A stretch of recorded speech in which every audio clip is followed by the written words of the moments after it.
Friends, आप सब कैसे हैं। आप सभी का आपके अपने YouTube channel sociology with Sangeeta के मॉर्निंग क्लास में स्वागत है। इस क्लास का जो आज का टॉपिक है उसमें हम लोग इमर्जेंस ऑफ सोशियोलॉजी यानी समाजशास्त्र का उद्भव के संदर्भ में देखेंगे। ये टॉपिक आपका पीजीटी का आपका एग्ज़ाम या फिर आपका पीएचडी का एंट्रेंस के एग्ज़ाम के लिए आपको हेल्पफुल रहेगा। तो चलिए क्लास को स्टार्ट करते हैं। समाजशास्त्र का उद्भव। समाजशास्त्र का उद्भव यूरोपीय महाद्वीप में उस समय हुआ जब वहाँ की जनता सामंतवादी व्यवस्था के प्रति असहज एवं असुरक्षित महसूस करने लगी। साथ ही वो अपनी तत्कालीन परिस्थितियों से निजात पाने के लिए जो प्रयास कर रही थी, जिसके अंतर्गत जब औद्योगिक क्रांति 1760 में एवं फ्रांसीसी क्रांति 1789 में हुई, तो ये दोनों जो क्रांतियां हैं ये समाजशास्त्र के उद्भव में बहुत ही ज़्यादा महत्वपूर्ण स्थान रखती है के रूप में सामने आया, जिसने वहाँ की जो परंपरागत सामाजिक ढांचे थे उसको विस्थापित कर एक अत्यधिक नवीन सामाजिक व्यवस्था को जन्म दिया। जो यही जो बदलती हुई परिस्थितियां थी उसको समझने के लिए फ्रांसीसी दार्शनिक अगस्त कॉम्ट ने एक अलग विषय की आवश्यकता पर बल दिया। उन्होंने देखा कि समाज में तो ऐसे बहुत सारे विषय हैं जो कि समाज के भिन्न भिन्न क्षेत्रों का अध्ययन करते हैं, लेकिन समाज को विशेष रूप से जानने के लिए अगस्त कॉम्ट ने सन 1838 में उसके लिए समाजशास्त्र या सोशियोलॉजी शब्द का प्रयोग किया। अगर हम factor of emergence of sociology देखते हैं, यानी जो सोशियोलॉजी यानी समाजशास्त्र के उद्भव के कारकों के संदर्भ में देखें, तो जैसा कि मैंने आपको बताया कि फ्रांसीसी क्रांति तथा औद्योगिक क्रांति बहुत ही ज़्यादा महत्वपूर्ण होते हैं। तो समाजशास्त्र के उद्भव के लिए यूरोप की जो ऐतिहासिक दशाएं तथा तत्कालीन सामाजिक परिस्थितियां तो जिम्मेदार थी ही, साथ ही वे बौद्धिक संवेदनाएं भी जिम्मेदार थी, वे भी शामिल थी, जो कि सेंट साइमन, कार्ल मार्क्स तथा अगस्त कॉम्ट आदि चिंतकों के विचार के द्वारा अभिव्यक्त हुआ। इस तरह हम कह सकते हैं कि समाजशास्त्र के उद्भव के कारणों को हम निम्नलिखित 3 बिंदुओं के माध्यम से समझ सकते हैं। तो वे 3 बिंदुएं हैं ऐतिहासिक कारक, बौद्धिक कारक तथा सामाजिक कारक। ऐतिहासिक कारकों को फिर 2 भागों में बांटा गया है, वाणिज्यिक क्रांति तथा वैज्ञानिक क्रांति। और बौद्धिक कारक जो है वो स्वयं में अकेला है, लेकिन फिर सामाजिक क्रांति फिर 2 भागों में बटा है, औद्योगिक क्रांति और फ्रांसीसी क्रांति। और ऐतिहासिक कारक भी वाणिज्यिक क्रांति तथा वैज्ञानिक क्रांति में बटा हुआ है। तो चलिए हम लोग एक एक करके देखते हैं इस टॉपिक को। तो सबसे पहला जो हमारा है ऐतिहासिक कारक।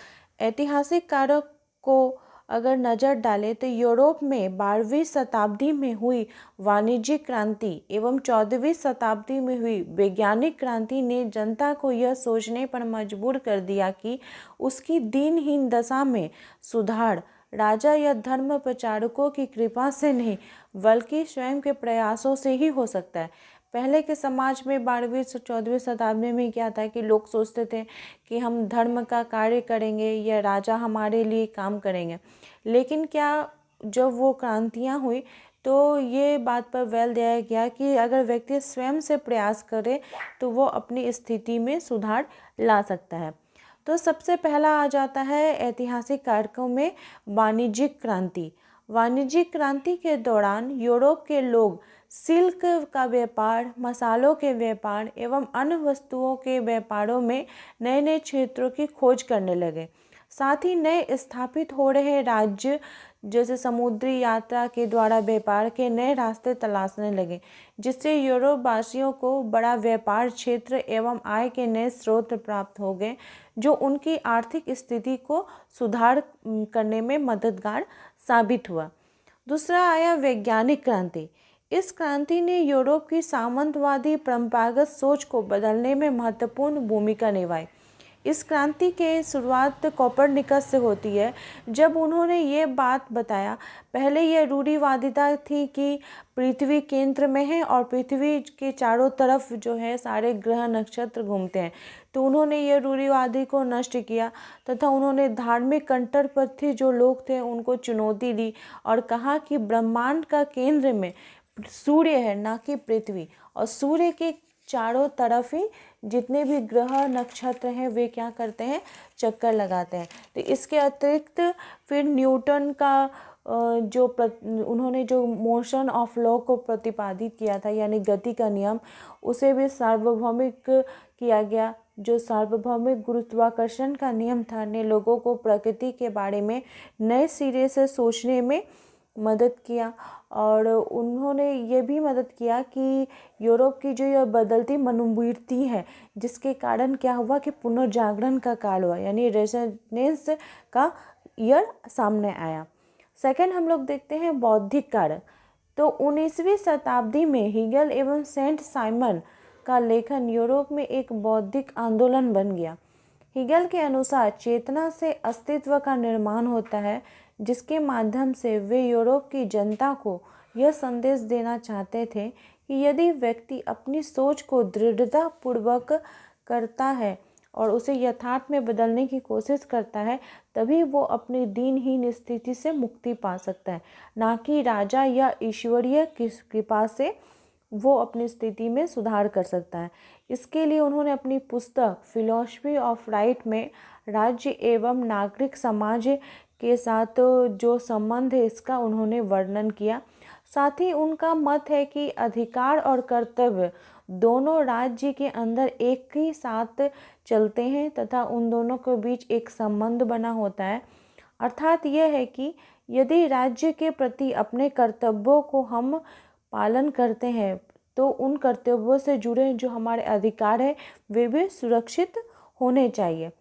तात्पर्य यही है कि जो सेंट साइमन के अनुसार यूरोप में अगर हम देखते हैं कि जो विज्ञान विद्यमान है, लेकिन व्यक्तियों को समझने के लिए कोई विज्ञान मौजूद नहीं है, अतः समाज को वैज्ञानिक अध्ययन होना चाहिए।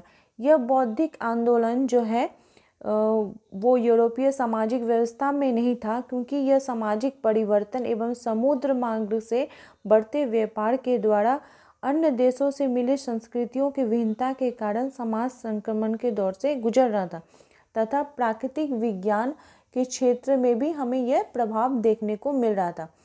लोग ये समझने लगे कि जो ज्ञान है वो सत्य नहीं है, वे स्वीकार नहीं करना चाह रहे थे। इस बदलती सोच के समय एक प्रबोधन युग आया, यानी एज ऑफ एनलाइटमेंट के नाम से इसे जाना जाता है, कि जो ज्ञान की इरा के नाम से भी इसे जाना जाता है।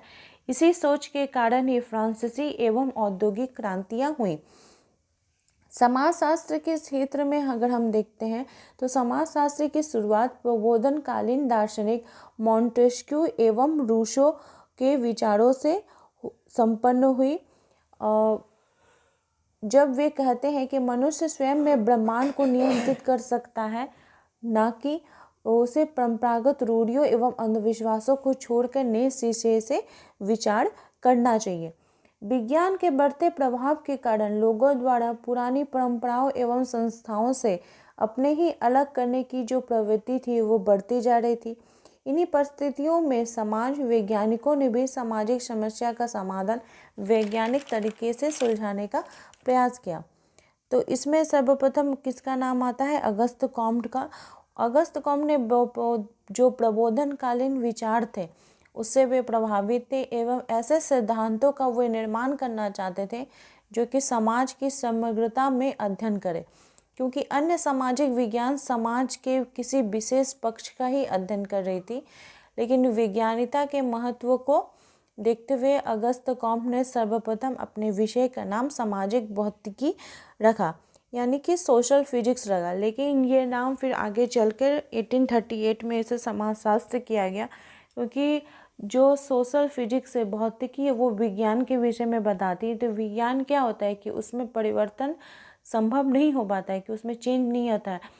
लेकिन समाज में क्या हो रहा है, नित्य नए संस्थाएं बदल रही हैं, उसमें उसके जो महत्व है, उसके जो मूल्यों में परिवर्तन आ रहा है। तो इसलिए सामाजिक भौतिकी का नाम को चेंज करके समाजशास्त्र रखा गया।